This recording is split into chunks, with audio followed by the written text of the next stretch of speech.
Committee Transportation for Infrastructure will come to order. In case you don't read your emails, before we begin, I have an announcement based on guidance released late last night from the Office of the Attending Physician. Physician once again requires members, staff, and all others physically present in an enclosed U.S. House of Representatives controlled space, so this committee room, to wear masks. I view this as a safety issue, therefore an important matter of order and decorum, and will assert my responsibility to preserve order and decorum with respect to the wearing of masks. Chair would greatly prefer that all present simply uphold the decorum of the committee by complying with reasonable safety standards that are recommended by the attending physician and respectful of all the occupants of the room, and this is because half the people in America are refusing to get vaccines, and a bunch of people won't tell us whether they've been vaccinated. So, here we are.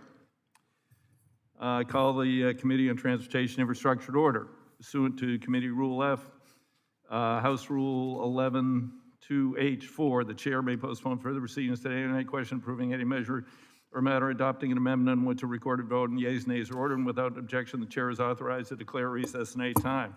Today, the committee will consider H.R. 30954, Fair and Open Skies Act, H.R. 1339, Advanced Air Mobility Coordination Leadership Act, H.R. 3193, E-Bridge Act, H.R. 23037, Housing Survivors of Major Disasters Act of 2021, H.R. 3709, Preliminary Damage Assessment Improvement Act of 2021, H.R. 4679 to designate federal building located at 1200 New Jersey Avenue, Southeast Washington, D.C. as the Norman Yoshio Mineta Federal Building, H.R. 4660 to designate the federal building, United States Courthouse, located at 1125 Chaplain Street in Wheeling, West Virginia, as the Frederick P. Stamp Jr. Federal Building, United States Courthouse, H.R. 2220 to amend Title 40 U.S. Code to modify the treatment of certain bargain price options to purchase at less than fair market value, or whatever that means. H. Conres 41, authorizing the use of Capitol grounds, National Peace Office Memorial Service, National Honor Guard Pipe Band Exhibition, General Services Administration Capital Investment Leasing Program Resolution. As a reminder, for those of you online, please keep your microphones muted. To insert a document in the record, please have your staff email it to documents@mail.house.gov. And finally, any bill or amendment text has been distributed electronically. All bill and amendment text has been distributed electronically according to the rules. The first item in consideration is H.R. 3095, Fair and Open Skies Act. Without objection, the Committee on Subcommittee on Aviation is discharged from further consideration of H.R. 3095, and I call up the bill for consideration. Without objection, the first reading of the bill is dispensed with, and the bill is considered as read and open for amendment at any point. I now recognize myself for a statement on 3095. I'm pleased today to bring up for consideration H.R. 3095, the Bipartisan Fair and Open Skies Act, which seeks to prevent a race to the bottom in international civil aviation. We have seen that. It happened to the cruise line industry. And we don't want to emulate that, and aviation lose the good-paying jobs and lose airlines that are based in the United States of America and contribute tremendously to our economy. Norwegian Air International popped up several years ago. I led the fight in the House to defeat it. It was Norwegian name only. It had an Irish Air Operator Certificate, employing crews on short-term contracts governed under Singapore law, didn't pay them competitively with long-haul crew members at other airlines. The flight attendants were similarly contracted for and were not employees, and again, were underpaid compared to other international airlines. Unfortunately, in December 16, the Obama administration granted them a foreign air carrier permit over the protests of 175 bipartisan members of Congress who joined me in co-sponsoring a bill to stop Norwegian. I believe they did that because they were pushing their EU free trade agreement, and they didn't want to upset the apple cart. Of course, they never got the free trade agreement, but they managed to give this airline a wedge into the U.S. market by ignoring the existing agreement between the EU, Iceland, and the United States of America, which Ireland is not a part of. And then I sent a letter to President-elect Trump asking him to reverse the decision. I talked to his so-called economic advisor, Kudlow, and he thought this was great. It was competition, so they never took any action.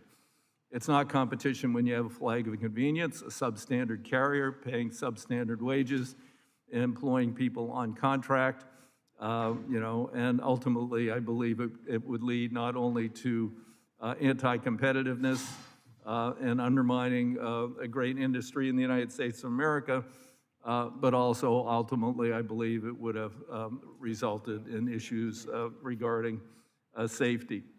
So the Fair and Open Skies Act won't undo the damage that's been done, but Norwegian air is history, thankfully. This bill is pretty simple.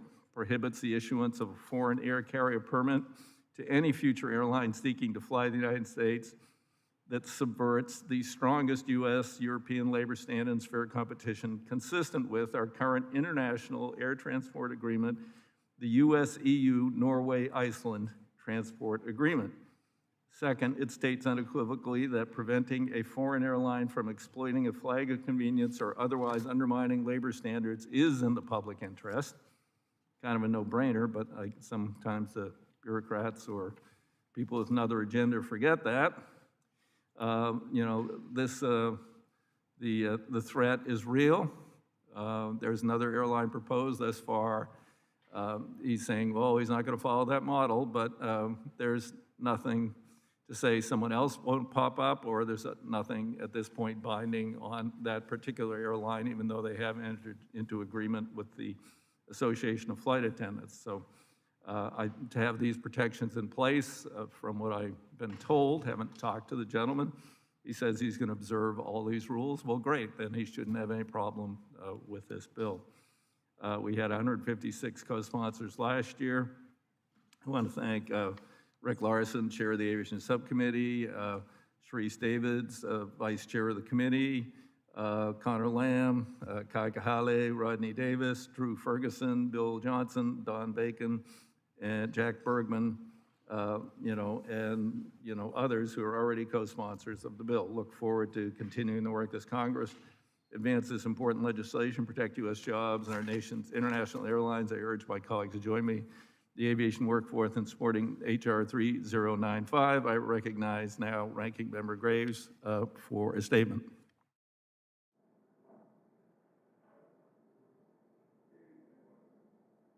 Do say you can take off a mask while you're talking, which I'll probably do next time because that got a little bit much. Thank you, Mr. Chairman.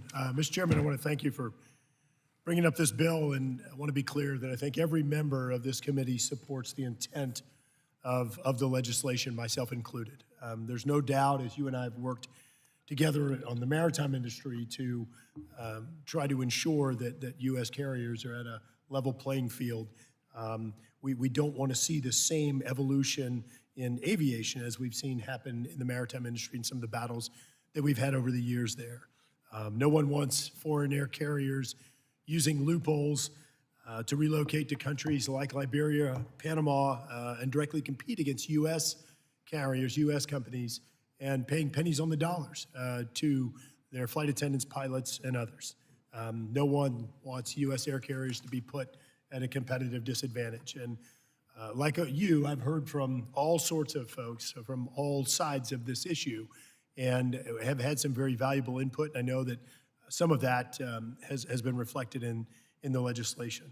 But because of all the feedback we've heard, the ranking member, Sam Graves, and I did ask the Department of Transportation to provide technical assistance. And that feedback was sent to the Big Four, as you know. And the Department of Transportation, I want to be clear, under this administration did point out that the bill could put the Department of Transportation in the position of taking actions that foreign countries may allege are contrary to U.S. obligations under international agreements. Further, they state that this could trigger retaliatory actions by America's foreign aviation partners and expose the United States to legal and diplomatic challenge, which could include lengthy and costly arbitration.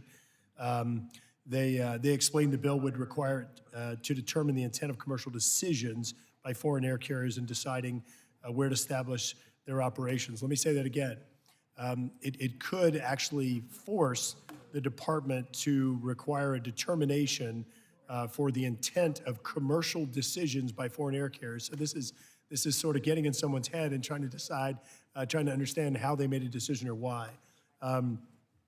It notes that were the Department of Transportation engaged in such inquiries, foreign governments could feel comparatively entitled to examine the intent behind U.S. companies' commercial decision-making, which obviously would cause, I think, heartburn among many of us on this committee. The department warns that the EU, as well as non-EU foreign partners, will not hesitate to retaliate against U.S. carriers, and retaliation could include imposing their own conditions on U.S. carriers with potentially, quote, potentially significant costs that carriers would in turn pressure them to reduce overall employment, or, quote, limiting the ability of U.S. carriers to obtain new operating authority or to renew existing authority. The risk of retaliation is very real. Last week, the European Union sent a letter raising serious concerns and stating the bill would result in clear violation of the U.S.-EU Air Transport Agreement. And the letter, the EU makes clear that H.R. 3095, if enacted, would have no other option but to take necessary measures to protect its rights under the agreement.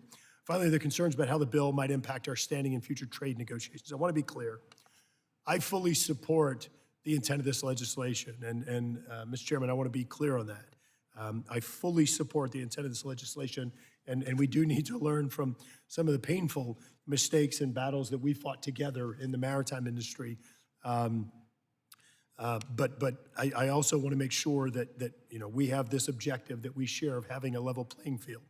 I do wonder if some of these concerns raised by the EU and the Department of Transportation could more fully or explicitly be addressed. And I know in your opening statements you noted that it is your intent to not run afoul of those international agreements or the concerns that were raised. So I just ask if you'd be willing to work together with us as we move forward to address concerns raised by Department of Transportation, the EU, and others to make sure that that the legislation doesn't do anything that I think neither one of us intend.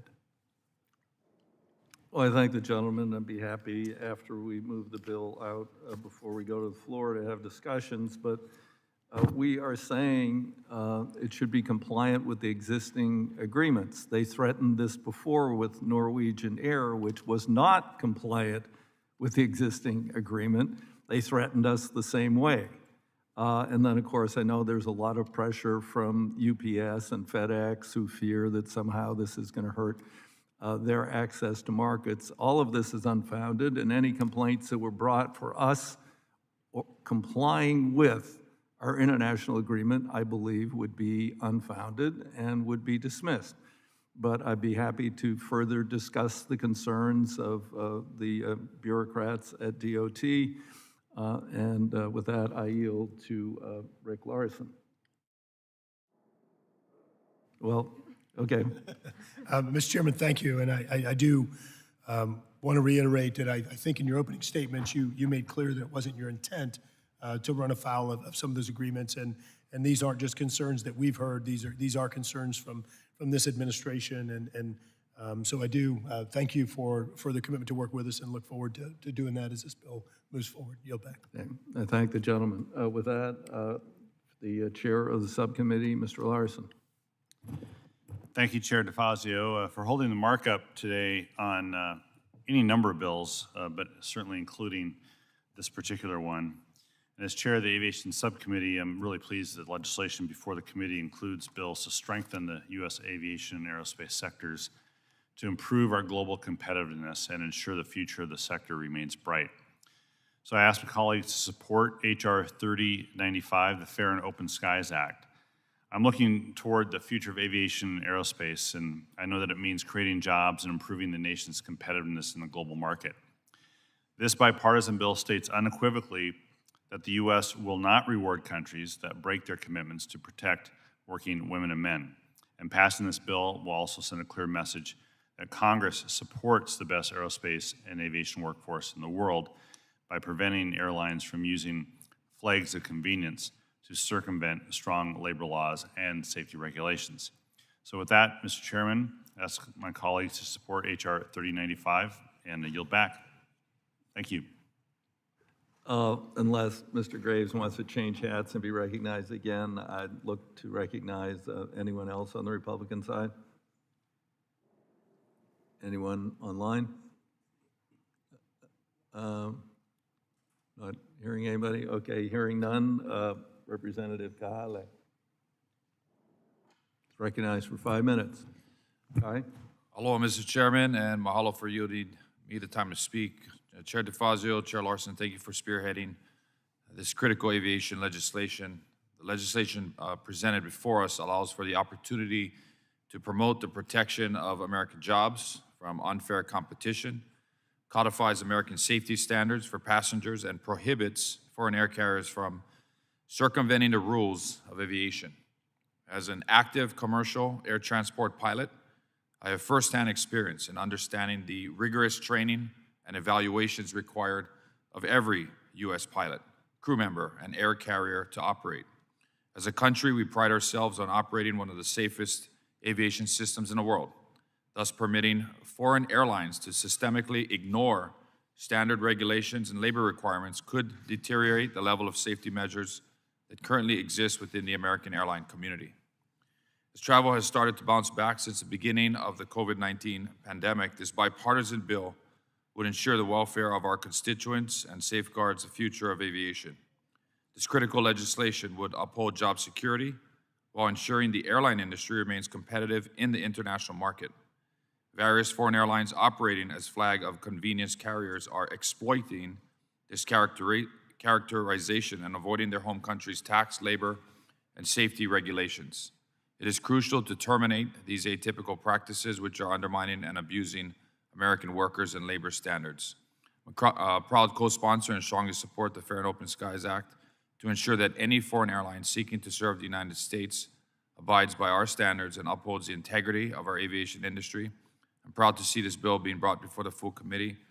Given my full support, and ask my colleagues to support it as well. Thank you, Mr. Chairman, and I yield back. I thank the gentleman. Other members wishing to be heard in general debate? Okay, hearing none, we'll move on. Are there any amendments to H.R. 3095?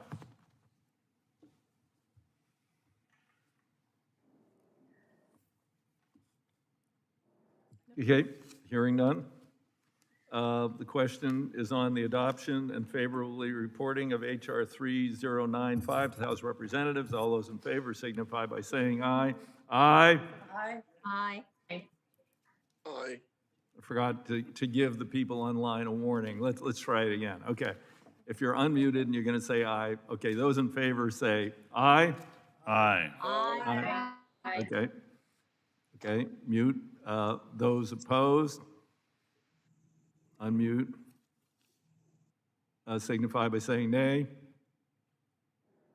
The ayes have it. The bill is approved and ordered, reported favorably to the House. We are now on to H.R. 1339, Advanced Air Mobility Coordination Leadership Act. Without objection, Subcommittee on Aviation discharge further consideration of H.R. 1339. Call up the bill for consideration. Without objection, the first reading of the bill is dispensed with, and the bill is considered as read and open for amendment at any point. Representative Davids has an amendment in the nature of substitute. The clerk will designate the amendment.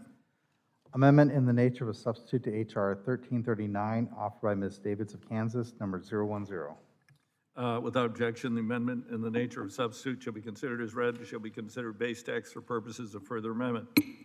I now recognize Representative Davids, Vice Chair of the full committee, for a statement on her amendment. Thank you, Mr. Chairman, and thank you for considering H.R. 1339, the Advanced Air Mobility Coordination and Leadership Act, during today's markup. This bipartisan bill, co-led by myself and Aviation Ranking Member Garrett Graves, seeks to set the groundwork for a new and emerging sector of our economy. HR 1339 is a simple and common sense measure. It directs the Department of Transportation to establish an advanced air mobility interagency working group. This group will plan and coordinate efforts related to the safety infrastructure, physical security, cybersecurity, and federal investment necessary to bolster the AAM ecosystem in the United States. The working group will include a wide representation from executive agencies, public and private sector stakeholders, and labor groups who will all begin discussions about what the future of AAM in our country should look like. The potential benefit of a new sector of our transportation economy isn't lost on anyone. Even the most conservative estimates predict that this will be a $1.5 trillion market by 2040. For states like mine, that's important. For areas like Wichita, Kansas, the aviation capital of the world, rich in workforce, plant, and generations of institutional knowledge of aerospace, this sector represents a chance to create good paying jobs right here at home and in an innovative space. Even in Kansas City, we're home to up and downstream suppliers that stand to benefit from an entirely new market. So we aren't going to sit back and watch this opportunity pass us by or watch others become a dominant player in the AAM space. The U.S. aerospace industry is cutting edge, and we have the tools right in front of us to advance this emerging technology. Ranking Member Graves and I recognize that chance to encourage innovation through common sense legislation, and our colleagues have a companion bill in the Senate. Hopefully, we can lay the foundation for how the federal government can work with and promote advanced air mobility, setting us up for continued growth and innovation in the American aviation space. Thank you, Mr. Chairman, and I yield back. I thank the gentlelady. With that, I recognize Ranking Member Graves for a statement. Thank you, Mr. Chairman. Mr. Chairman, I'm strongly support H.R. 1339, the Advanced Air Mobility Coordination and Leadership Act. The bill would create a federal interagency task force, working group to marshal the resources of the federal government and ensure that when advanced air mobility or AAM, that the industry is set to fly, that the government is ready. Mr. Chairman, this technology is transformative. It is disruptive. The sole goal of this bill is making sure that that is positive disruption. This is changing, potentially, moving in a direction of changing from taking cars and cabs to literally flying from one place to another. It is going to revolutionize the way that we do infrastructure planning. And it is critical that we have the federal government get in front of this to make sure that we stay ahead of industry, that we are able to lay the runway for this technology to move forward. Did you catch that pun? Mr. Chairman, we often are being reactive or responsive to crises that occur, being reactive or responsive to what's happening with technology, what's happening in the private sector.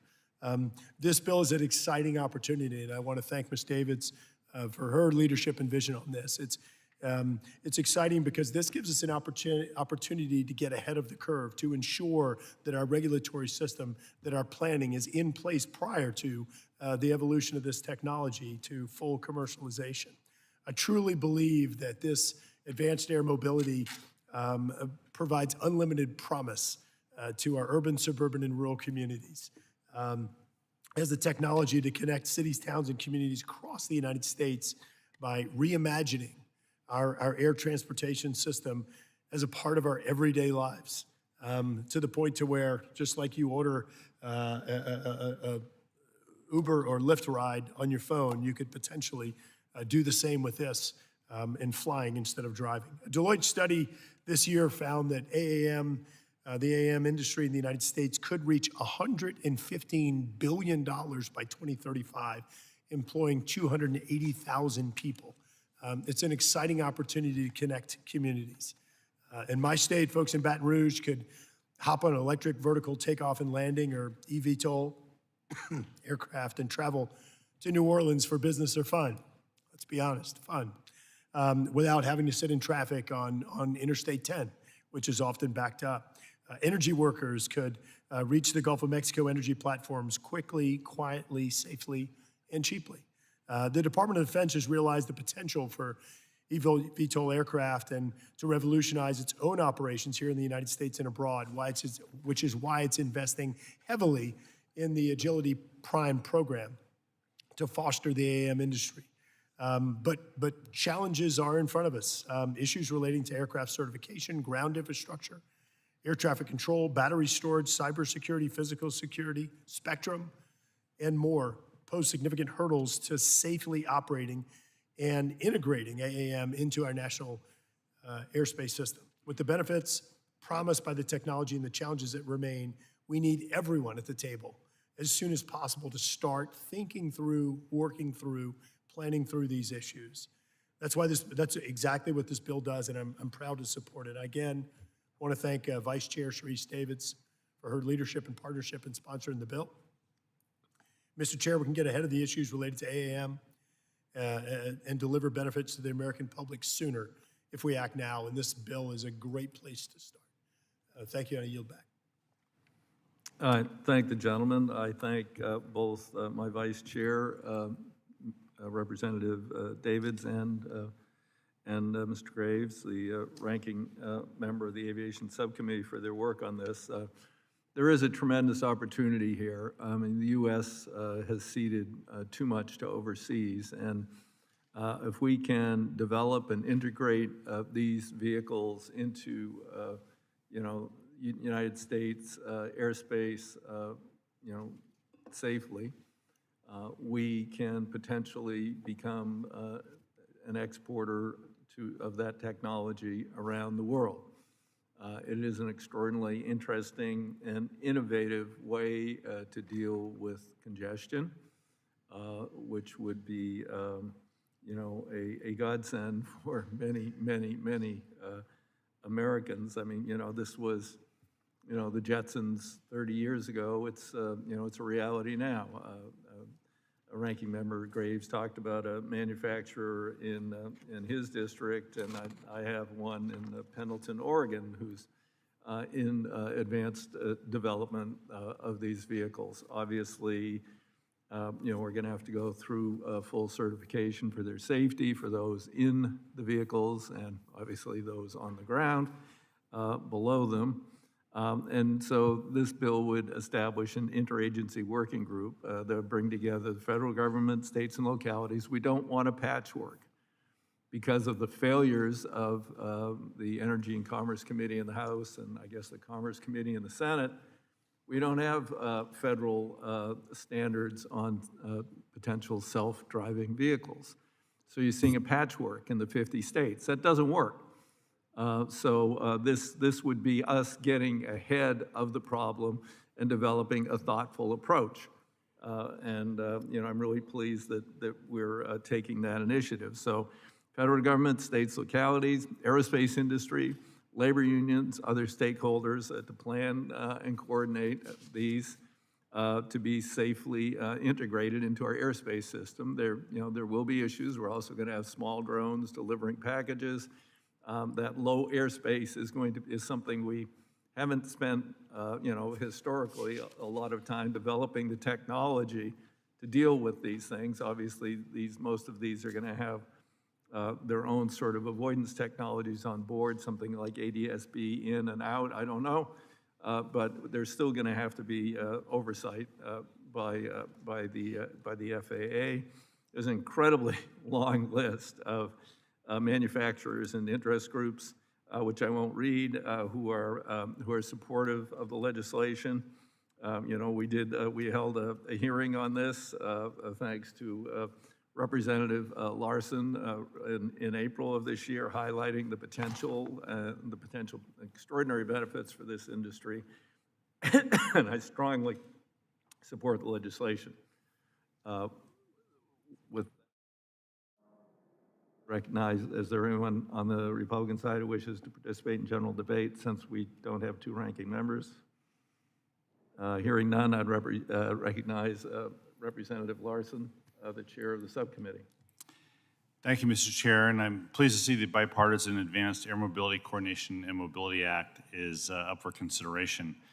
Right now, the U.S. aviation industry is undergoing an historic shift with the emergence of Advanced Air Mobility, or AAM.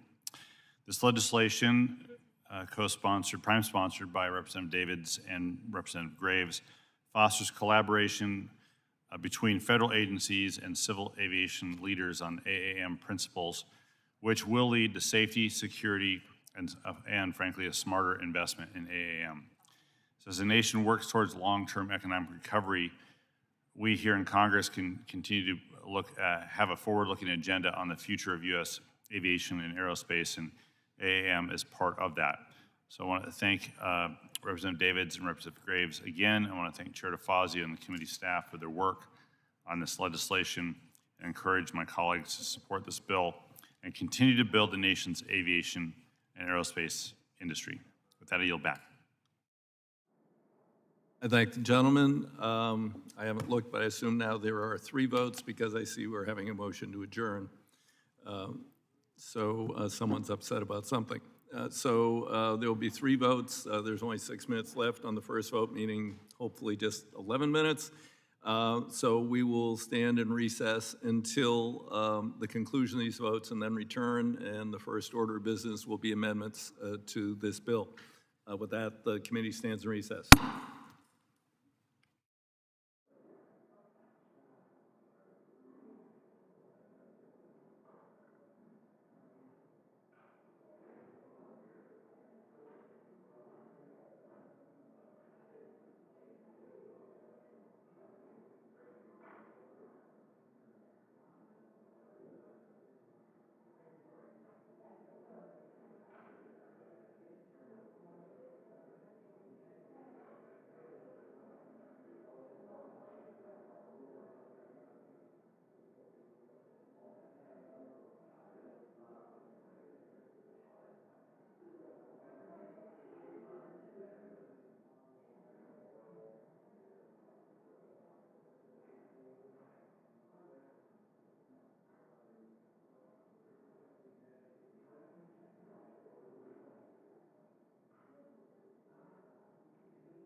Transportation Infrastructure Committee will come back to order.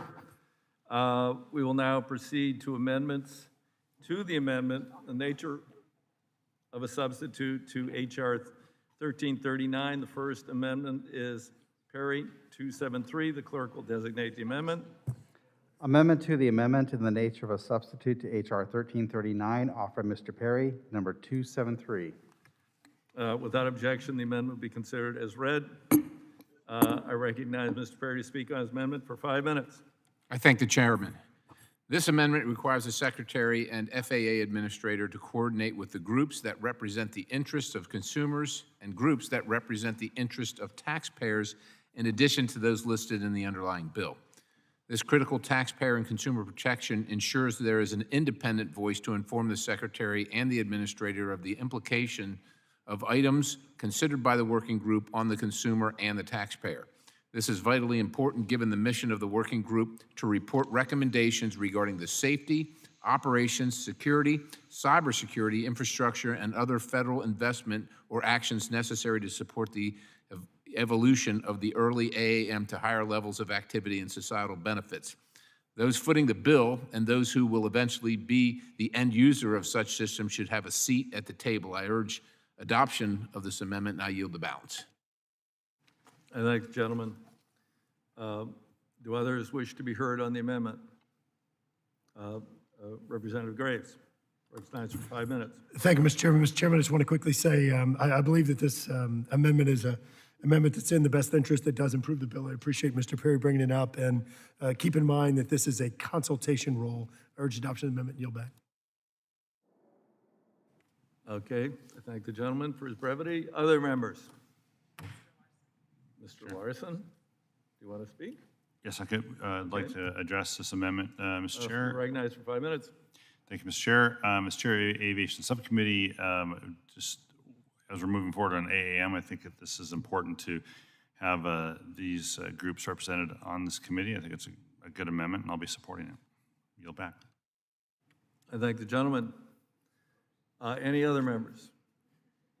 Hearing none, I'll comment. We're all going to be surprised here. We're going to have unanimity on Mr. Perry's amendment. I support the amendment. You know, I believe it's a meritorious addition to the consultative group that we're establishing, including consumer interest groups and taxpayer representative groups. Will make certain that this is done prudently, it's affordable transportation, and that any federal funding is for the use, the benefit of taxpayers and not individual corporations. With that, I urge my colleagues to support the amendment. Any others wish to be heard? Are there amendments to the amendment? Hearing none. If not, the question is on the amendment. All those in favor, if you're online, please unmute. Don't want to surprise you. All those in favor signify by saying aye. Aye. Aye. Those opposed say no. Ayes have it. Amendment is agreed to. The next amendment is Perry number 272. Clerk will designate the amendment. Amendment to the amendment in the nature of a substitute to H.R. 1339, offered by Mr. Perry, number 272. Without objection, the amendment will be considered as read. I recognize Mr. Perry to speak on his amendment for 5 minutes. Thank you, Mr. Chairman. I want to say I thank you for your consideration on the previous amendment. 272 requires that the Secretary and the FAA Administrator to coordinate with petroleum refineries, petroleum marketers, and the petrochemical manufacturing industry. While the bill does require coordination with the intended AAM operators, commercial airports, operators, airports, heliports, aviation training and maintenance providers, labor, state and local governments, environmental groups, utilities, energy providers, and UAS operators, it fails to include any representatives from the industry that fuels the vast majority of current operations and provides the feedstock for the components of nearly, if not all, aircraft. I do have concerns that this bill attempts to bake in the idea that the AAM must prioritize only electric aircraft rather than taking a technologically neutral approach. Without competing interest involved in the working group, groups coordination, there's a significant concern that electrification will be the only allowable choice, potentially precluding the adoption of a better, more efficient, more environmentally friendly alternative in the future. And so I ask for consideration and adoption of this amendment, and I yield the balance. I thank the gentleman. Do others wish to be heard on the amendment? Mr. Larson? Thank you, Mr. Chair, and with apologies to my good friend from Pennsylvania, it was almost too good to be true on the previous amendment. But on this one, I'm going to oppose it. We've had hearings on the issue of AAM, and it's not that there aren't a lot of issues we haven't explored, but largely the future of advanced air mobility has been focused on eVTOL, or electric vehicle takeoff and lift. And I don't recall, and it could be wrong, but I don't recall any proponents making an argument that AAM is going to be petroleum-based as much as it's going to be electricity-based. And that's sort of the reality of where the market in AAM is, in fact, headed. As well, I've got 2 refineries in my district. There's 2 more just north of me. None of the refiners in my district, and they're all major refineries, are clamoring on this issue. They have many other issues. This has not been a priority for them. This particular issue has not been a priority for them as well. So I just fail to see how it makes sense in this broader discussion about AAM. It is about innovation. It is about the future. And largely, it's been about electric vehicle takeoff and lift, not because we've made it so, but because the industry and the market has made it so. So I would ask folks to oppose this amendment. With that, I yield back. Thank you. Thank the gentleman. Others wish to be heard. Ranking Member Graves. Thank you, Mr. Chairman. Mr. Chairman, I was really disappointed to hear Mr. Larson's comments. I thought we were on this new trajectory to do UC for all the Perry amendments. Look, If I could, we're saving those for the Garrett Graves amendments.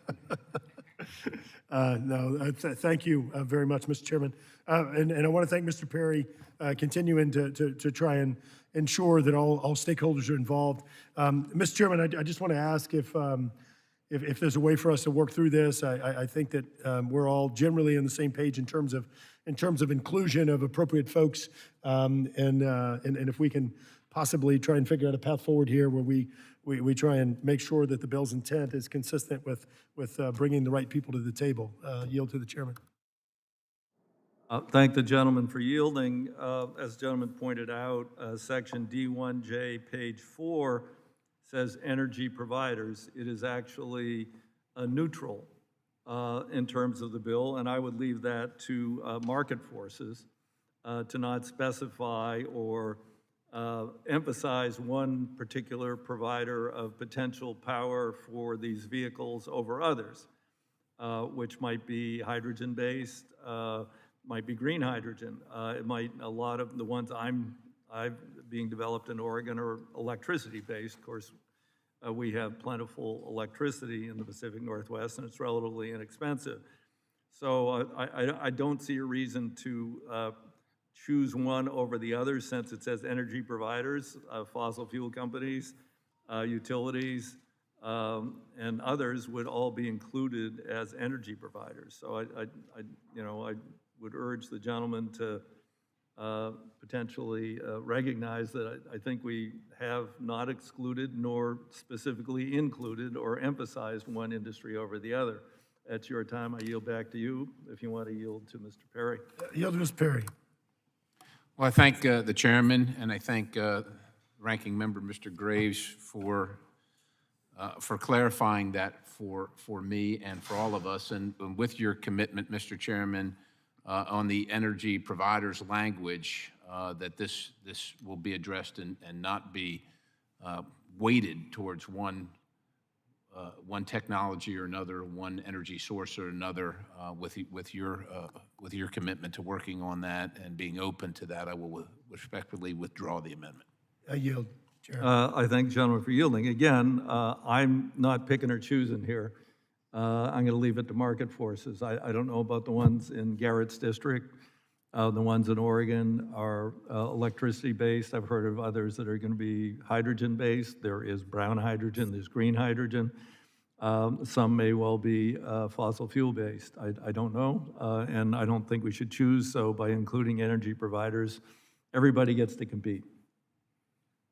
With that, I yield back to the chair. And also, I just want to make note, Mr. Chair, that in section D1, it also says, this is the preceding text, it says, Secretary of Transportation, the FAA Administrator shall coordinate with aviation industry and labor stakeholders, stakeholder associations, and others determined appropriate, and then including all these. So, Mr. Chairman, I appreciate your willingness to work with Mr. Perry. Mr. Perry, I appreciate your willingness to continue working forward to make sure the right people are at the table. Yield back. Are there others who wish to speak to the amendment? Are there amendments? What? Oh, did he withdraw? I didn't hear him. Did you ask to withdraw? Oh, did you? Oh, I'm sorry. Okay, I missed that part. Okay. Mr. Chairman, I request you withdraw amendment number, let's make sure we get this right here. 272. 272, Mr. Gray. All right. All right. I thank the gentleman. I'm sorry, I missed that part. The amendment's withdrawn. Are there further amendments? Hearing none, question is on the amendment, the nature of substitute as amended. All those in favor signify, wait, unmute. All those in favor signify by saying aye. Aye. Aye. All those opposed signify by saying nay. The ayes have it. The amendment, nature of substitute, is agreed to. The question is now on the adoption and favorable reporting of H.R. 1339 as amended. The House of Representatives, all those in favor signify by saying aye. Aye. Aye. Aye. All those opposed signify by saying nay. Ayes have it. The bill is amended, as amended, is approved and ordered reported favorably to the House.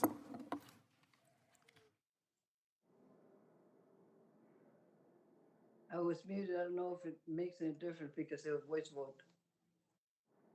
No, it doesn't.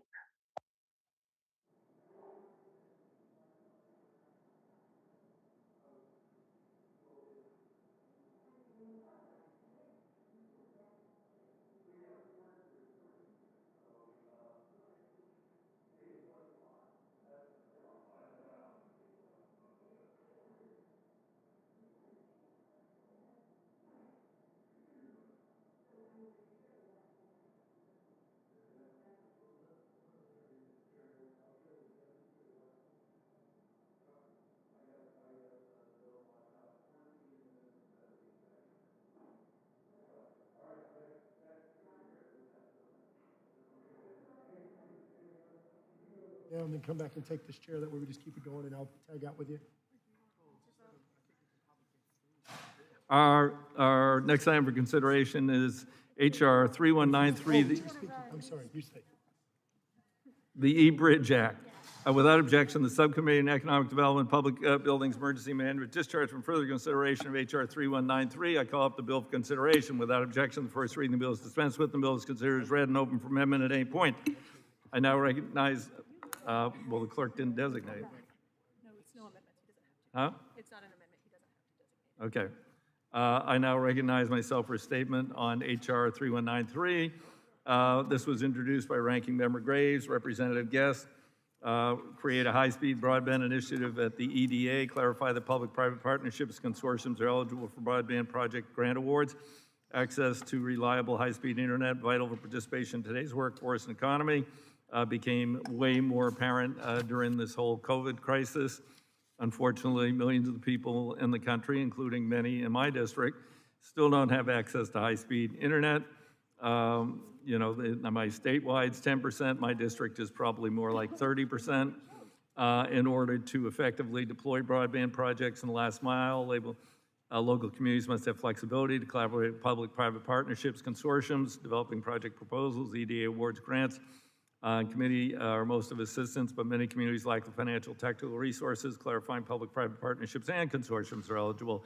HR 3193 ensures that communities can leverage private sector experience without disqualifying them from receiving EDA assistance. The bill also provides grant applicants with additional flexibility in financing broadband infrastructure projects by clarifying that EDA funds can be combined with other federal resources and allowing real or personal property to count toward the non-federal shore. I strongly support the legislation, urge my colleagues to do the same. I now recognize Mr. Guest, Representative Guest, for 5 minutes, a co-author of the bill. Thank you, Mr. Chairman. I want to thank Ranking Member Graves for his work on this important piece of legislation that will eliminate hurdles and leverage Economic Development Agency dollars to invest in broadband development across America's communities. By utilizing public-private partnerships and consortia between internet service providers and economic development agencies, EDA dollars could be leveraged to deploy broadband and spur modern economic development for rural and economically distressed communities. Many of these consortia exist within the private sector, including many large corporations working to deploy broadband across vast rural areas. However, EDA funds have been held back from small towns and communities working to attract private investment into their community. The eBridge Act would directly respond to the needs of these communities and provide flexibilities to leverage in-kind services and other federal resources. The COVID-19 pandemic demonstrated the necessity of internet across our lives and the need to close the digital divide that exists between rural and urban America. This bill is supported by the App Association, American Farm Bureau, the National Association of Development Organizations. I appreciate the chairman for bringing this legislation forward in today's markup, and I urge my colleagues to support it. Thank you, Mr. Chairman. I yield back. I thank the gentleman. Other members wish to be recognized? Hearing none, again, I'll just restate that I believe this would be a critical program for EDA to engage in.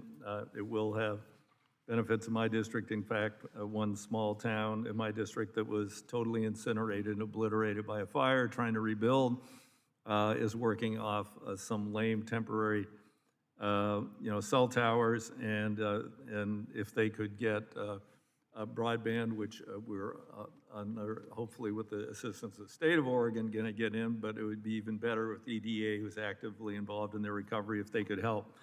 So this has tremendous merit, and I thank the two authors, Ranking Member Graves and Representative Guest. Any other members wish to be recognized? Okay, hearing none. Are there any amendments to 3193? Hearing none. The question on the adoption favorably reporting H.R. 3193 to the House of Representatives. All those in favor signify by saying aye. Aye. Aye. All those opposed by nay. Aye. The ayes have it. The bill is approved and ordered reported favorably to the House. At this point, the committee will stand in recess until the return of Chair Larson. What? I now have 8 minutes.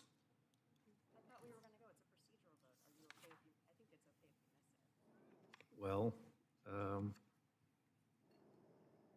there's one Democrat voting for it and one Republican, so, okay.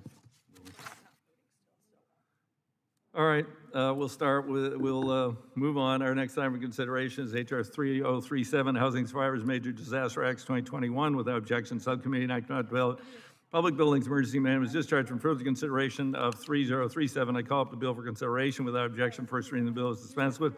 Bill is considered as read and open to amendment at any point. I now recognize myself for a statement on 3037, introduced by Representatives Espaillat, Gonzalez Colon, rooted in the challenging disaster recoveries Puerto Rico, Virgin Islands, legislation aimed at lessening bureaucratic burden placed on disaster survivors coming and registering for federal assistance. We have had similar problems on the mainland U.S. Otherwise qualified survivors can't register because they reside in homes handed down generation to generation, where there's no titling, or in other cases, the courthouse was wiped out and there are no records. FEMA has tried to work through these challenges, but efforts have been ad hoc, inconsistent. Bill formalizes the process. House did its job, passed this legislation last year. As usual, the pathetic Senate failed to act. I'm hopeful that with more time and new leadership, this bill will have a more fighting chance to be adopted by the Senate. It will also have an impact in my state. I highly recommend the legislation. With that, I would yield to Representative Guest. for 5 minutes. Thank you, Mr. Chairman. I want to thank Representative Espelot of New York and Ms. Gonzalez Colom of Puerto Rico for their work on this bill. This bill will remove red tape by requiring FEMA to consider alternative residency documents when providing housing assistance to areas struck by a natural disaster. Thank you, Mr. Chairman. I yield back. I thank the gentleman. Do other members wish to be recognized for statements on the bill? Hearing none, are there any amendments to H.R. 3037?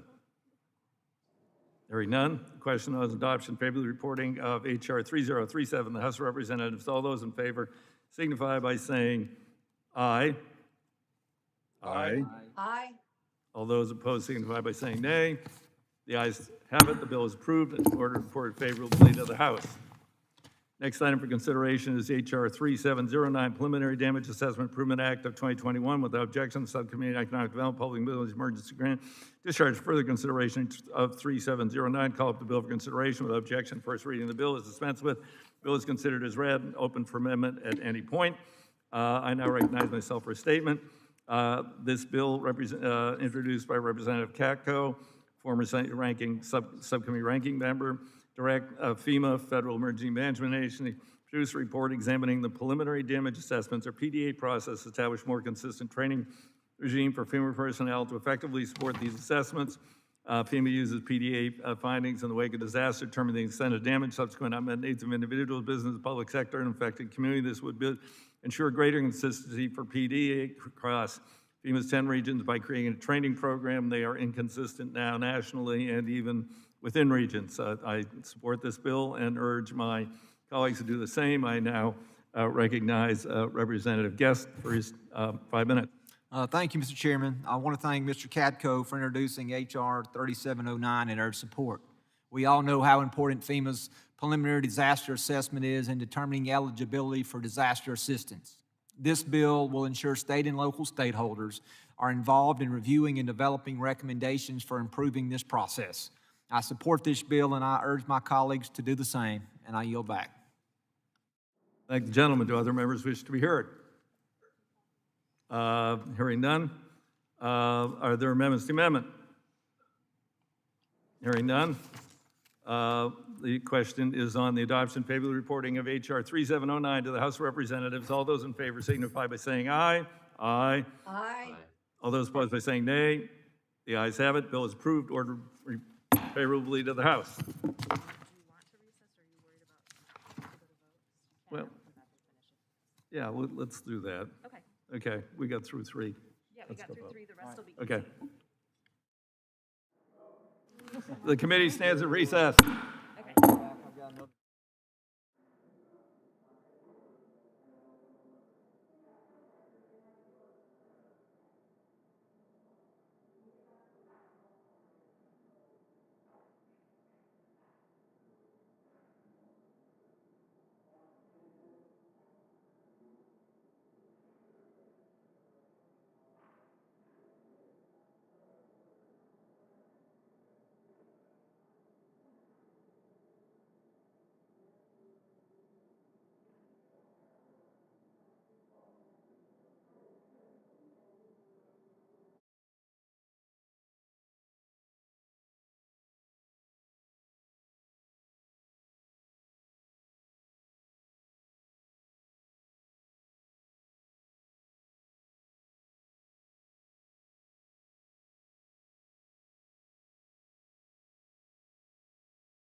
Let's call the committee back into order.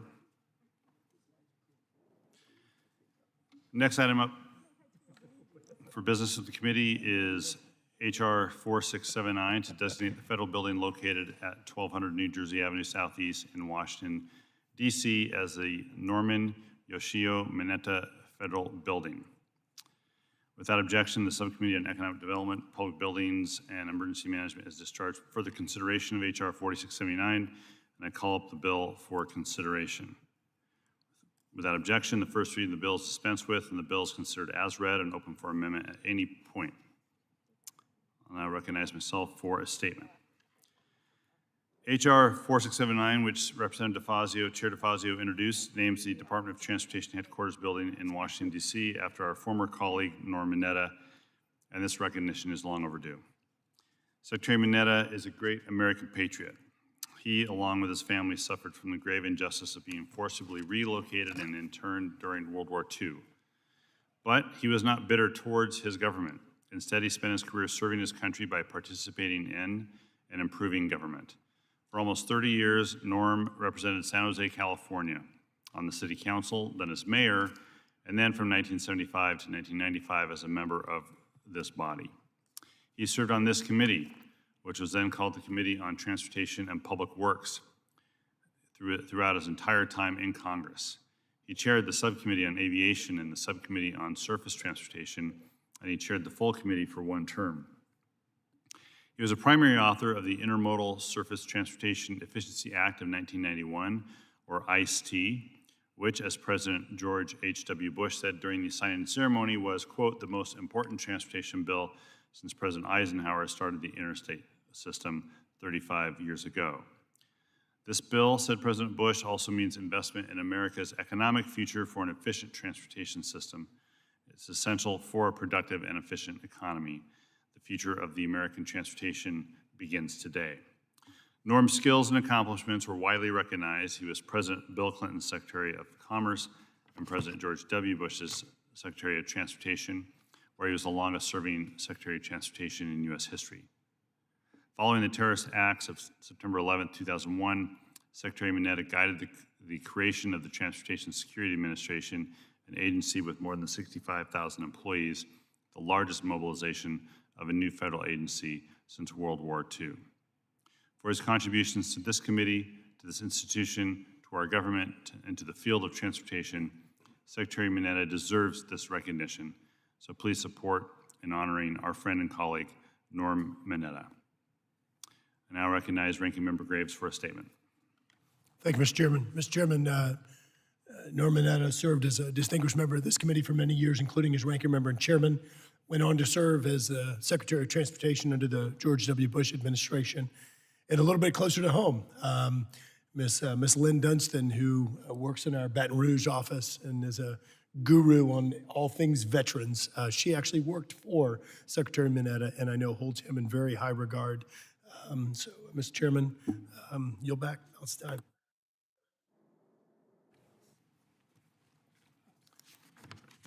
Thank you, Representative Graves. Do any other members wish to be recognized for statements?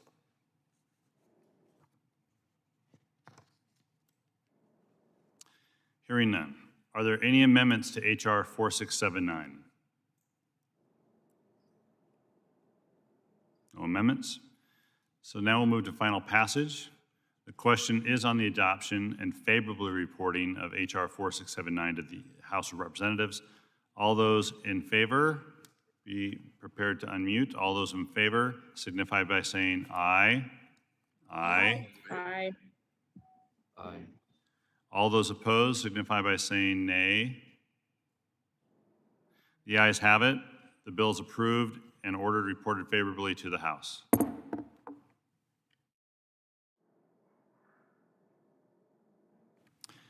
Our next item for consideration is HR 4660 to designate the federal building and the U.S. courthouse located at 1125 Chaplain Street in Wheeling, West Virginia as a Frederick P. Stamp Jr. Federal Building and United States Courthouse. Without objection, the Subcommittee on Economic Development, Public Buildings, and Emergency Management is discharged from further consideration of HR 4660, and I call up the bill now for consideration. Without objection, the first reading of the bill is dispensed with and the bill is considered as read and open for amendment at any point. I now recognize myself for a statement on H.R. 4660. H.R. 4660 designates the federal building located at 1125 Chapline Street in Wheeling, West Virginia as the Frederick P. Stamp Jr. Federal Building and Courthouse. The legislation was introduced by Congressman David McKinley of West Virginia. Representative McKinley has long sought this designation to honor Judge Stamp's career and legacy. Judge Stamp was born in Wheeling, West Virginia, received a Bachelor of Arts degree from Washington and Lee University and a law degree from the University of Virginia. He was a private in the U.S. Army from 1959 to 1960 and a first lieutenant in the U.S. Army Reserves from 1960 to 1967.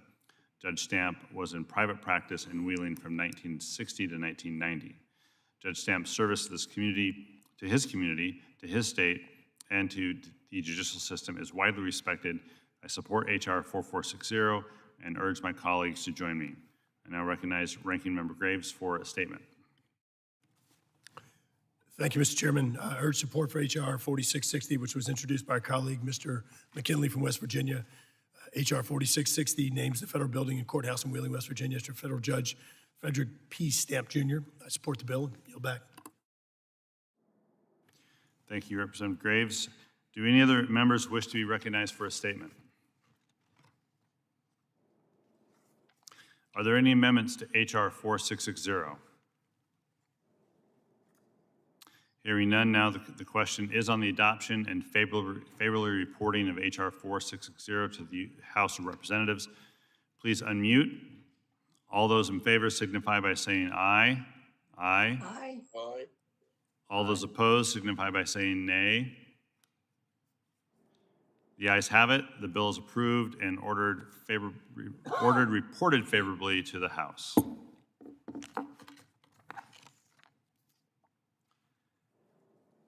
Our next item for consideration is H.R. 2220 to amend Title 40 U.S. Code to modify the treatment of certain bargain price options to purchase at less than fair market value and for other purposes. Without objection, the Subcommittee on Economic Development, Public Buildings, and Emergency Management is discharged for further consideration of H.R. 2220, and I call up the bill for consideration. Without objection, the first reading of the bill is dispensed with, and the bill is considered as read and open for amendment at any point. I now recognize myself for a statement on H.R. 220. H.R. 220, introduced by Representative Guest, Webster, and Pence, requires GSA to secure a congressional appropriation before it can exercise a pre-negotiated purchase option in an operating lease. Currently, OMB rules stipulate that a lease cannot be considered as an operating lease if it contains a pre-negotiated bargain price purchase option. Operating leases allow agencies to budget their rent outlays annually, whereas capital leases require the agency to budget upfront the entire net present value of all rental obligations it will incur over the duration of the lease term. Unless GSA has full upfront appropriations on hand, the agency must rely on operating leases that can be paid for year by year. But preventing an operating lease from containing a pre-negotiated bargain price purchase option means that if GSA wants to acquire the building at the end of the lease, the agency must pay fair market value.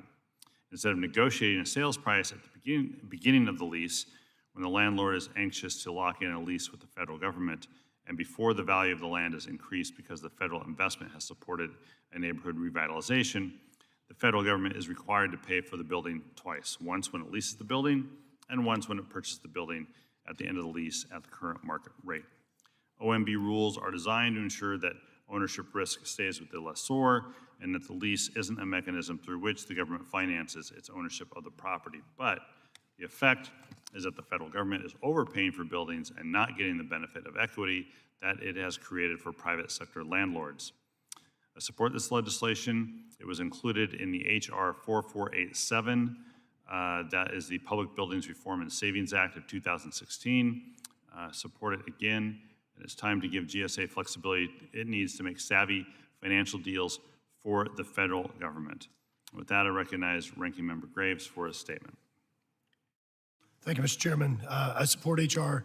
2220 and thank Representative Guest the subcommittee ranking member Webster for their leadership on this issue. The simple purpose of the bill is to save taxpayers money by aligning GSA leasing authority with scoring rules that are that Congress has to deal with to help negotiate discounted prices and discounted options in leasing. This has been a public buildings priority for this committee for some time, and I'm pleased that we can act on this today. Mr. Chairman, I want to make one last note on this. There is a similar scoring issue related to VA leases that is preventing a number of better healthcare solutions for our veterans around the country from being realized because of simply the bureaucracy of how scoring is handled within the Congress that is preventing our veterans from getting better healthcare facilities. And so again, I want to commend Mr. Guest, Mr. Webster, and others that worked on this legislation, but we still have some work to do. I urge adoption of this legislation and yield back.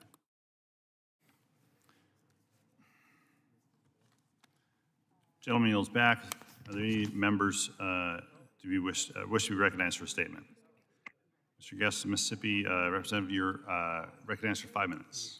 Thank you, Mr. Chairman.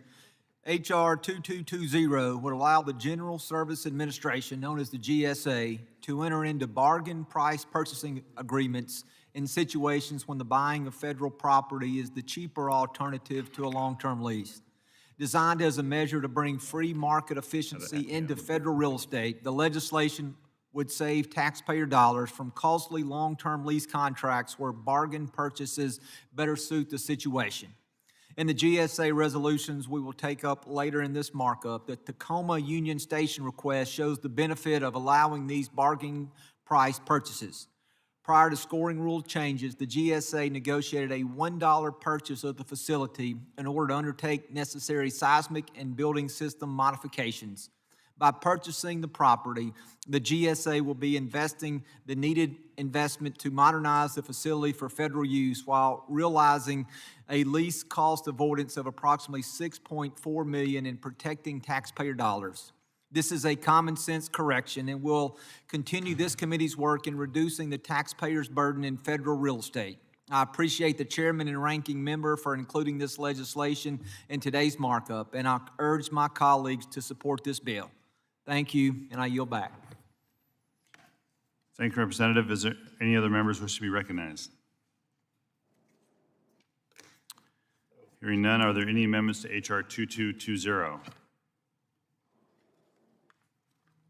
Hearing none, the question is now on the adoption of favorably reporting of H.R. 220 to the House of Representatives. Please unmute. All those in favor signify by saying aye. Aye. Aye. Aye. All those opposed signify by saying nay. The ayes have it. The bill is approved and ordered favorably to the U.S. House of Representatives. The chair recognizes the chair of the full committee out of order for a statement.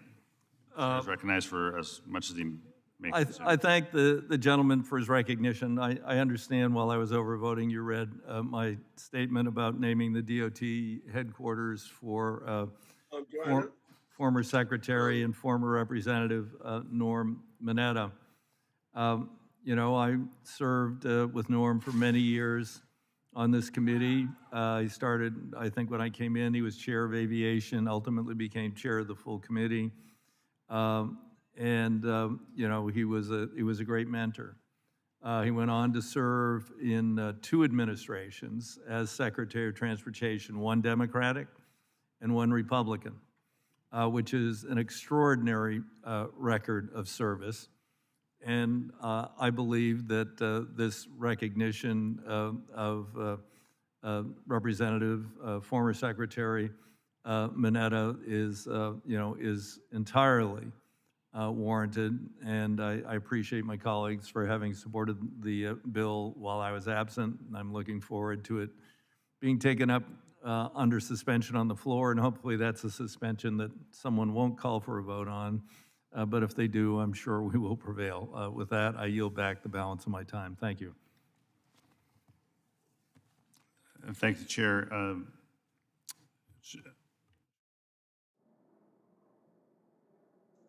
right.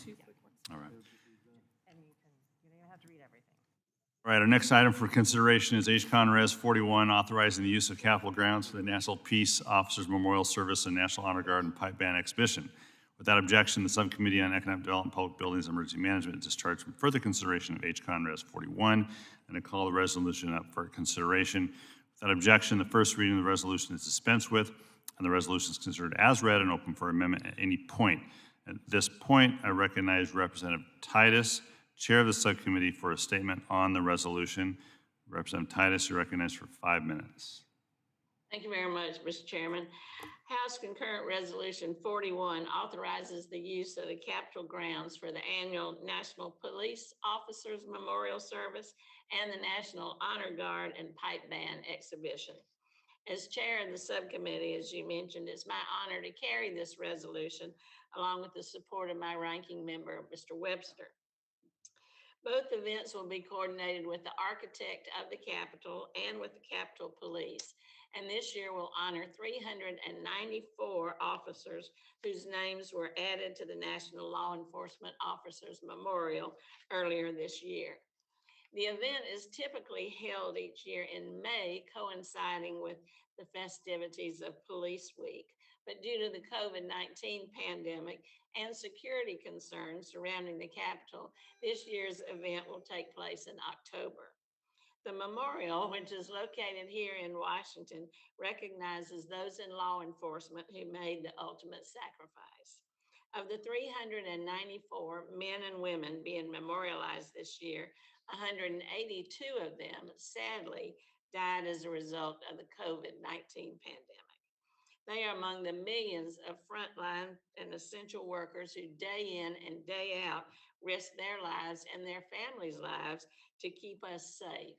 They were treating the sick, keeping our cities and towns running, stocking grocery shelves, cooking meals, and delivering products so many of us could stay at home and stop the spread of this deadly virus.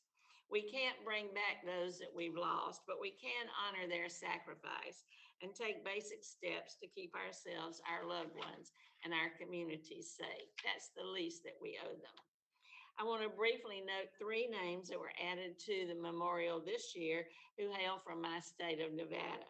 There's Henderson Police Department Patrolman Marvin Leroy Scott, who passed away from a heart attack following his interceding in a fight in a local bar. He was a veteran of both the Korean and Vietnam Wars and had served in law enforcement upon his return for only 2 years before passing away.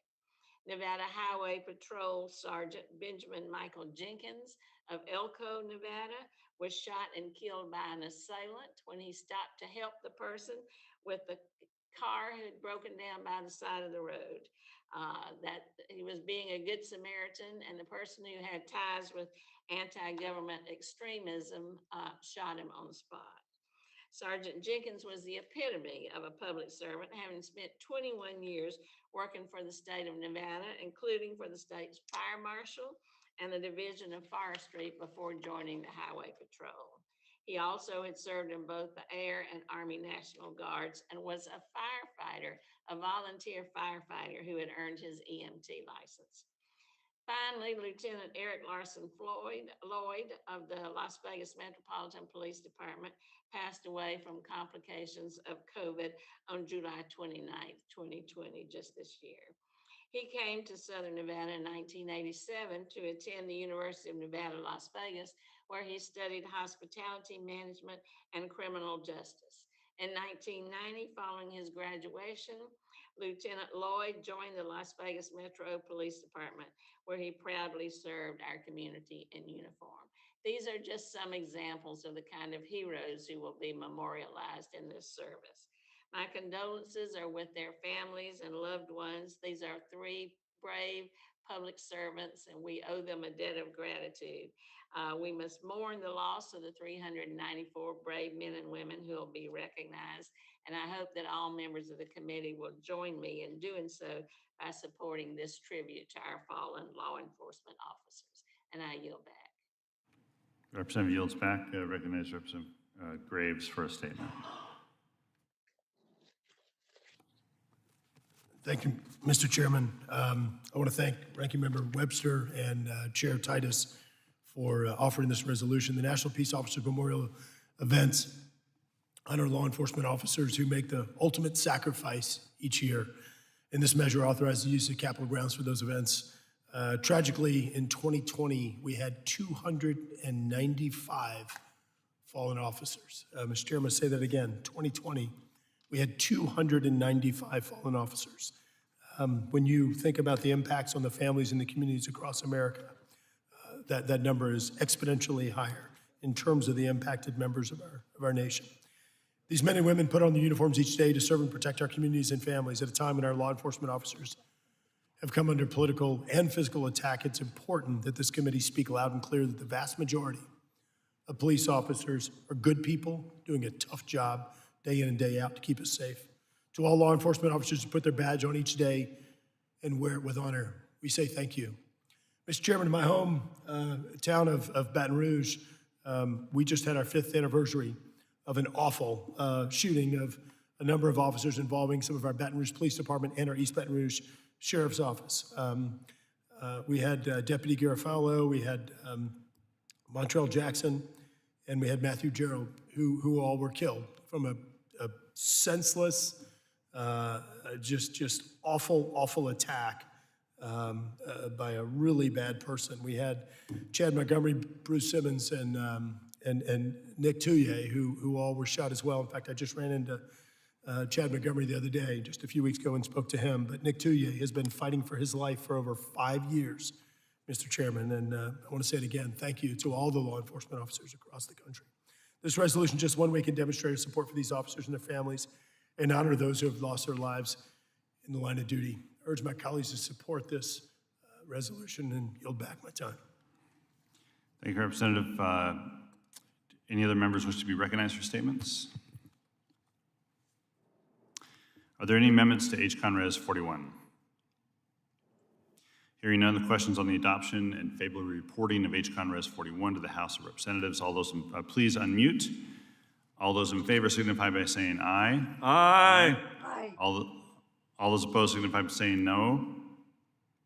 The ayes have it. The bill's approved and reported favorably to the House. We'll now consider 12 General Service Administration or GSA Capital Investment and Leasing Program resolutions and ask unanimous consent to call up the resolutions en bloc, and they be considered as read and open to amendment at any point. Without objection, so ordered.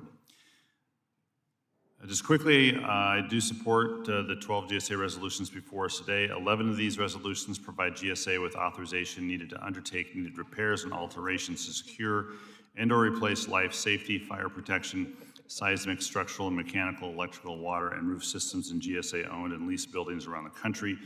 3 of those alteration projects are in the districts of T&I members, Mr. Brown of Maryland, Mr. Kahele of Hawaii, and Mr. Carson of Michigan. I support these resolutions, urge my colleagues to do the same, and I recognize Ranking Member Graves for a statement. Thank you, Mr. Chairman. I want to thank you for working with us on a bipartisan basis. These 12 GSA resolutions include savings of in excess of $161 million for taxpayers in reducing rental rates in space. I urge adoption of the resolutions and yield back. All right, before I recognize members for, if there's any members for statement, I want to remind folks there is a vote on, and we would like to complete this resolution in the committee hearing before the vote. And so, do any other members wish to be recognized for statements? Are there any, that's fine. Are there any amendments to the en bloc resolutions? Hearing none, the question is now on the adoption of the 12 GSA resolutions en bloc. Please unmute. All those in favor signify by saying aye. Aye. Aye. All those opposed signify by saying nay. The ayes have it, and the 12 resolutions are approved. I now ask unanimous consent that each bill ordered reported today will be reported as a single amendment in the nature of a substitute incorporating any amendments adopted. Without objection, so ordered. I ask unanimous consent that the staff be authorized to make all necessary technical clarifying and conforming changes to each of the bills ordered reported today to reflect the actions of the committee. Without objection, so ordered. Pursuant to House Rule 22, Clause 1, I ask unanimous consent that the chair or designee be authorized to offer such motions as may be necessary in the House to go to conference with the Senate on the legislation adopted today or any similar measure. Without objection, so ordered. I ask unanimous consent that the chair, after consultation with the ranking member, has authority to strike or revise any provisions of the bills reported today that would cause a sequential referral to another committee, or that would cause the bills or concurrent resolutions to be subject to Budget Act or Rule 21 PAYGO point of order. Without objection, so ordered. Pursuant to House Rule 11, Clause 2L, members have at least 2 calendar days in which to file any supplemental, minority, additional, or dissenting views on the legislation adopted today. Pursuant to Rule 6 of the Rules Committee on Transportation and Infrastructure, the chair notes the presence of a quorum for actions taken on all committee business today. With that, the Committee on Transportation and Infrastructure has completed its business, and the committee is now adjourned.